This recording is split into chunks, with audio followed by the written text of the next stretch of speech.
Well, no journey is a straight line, and there's a lot, like you're saying, there's a lot of bends and twists and turns, and I talk about that in my book. But so basically, a little bit about myself. So I grew up in the Bay Area, was a graffiti artist, got deeply involved in hip hop, and started rhyming and writing songs and performing when I was 13, 14 years old. And I just started to get into a world of trouble because I fell into like drugs and violence and all kinds of stuff, and I ended up getting kicked out of 3 schools, failing my way through all my classes, and getting suspended and expelled, and then end up living at a group home for 2.5 years after getting arrested a bunch of times. And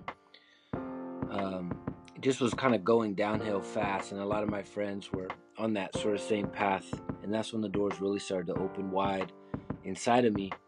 All those doors that felt locked for so long. I felt numb, depressed, anxious, disconnected, stressed out.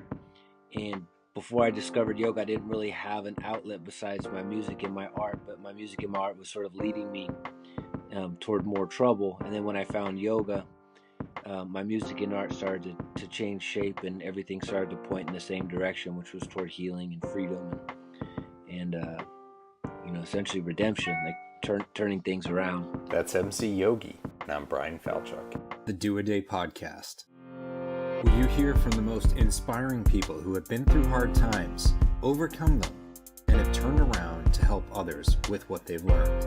I'm your host, Bryan Falchuk. I know because I've lived it myself. I've written about it in my book, Do A Day, and that's why I'm bringing you this show.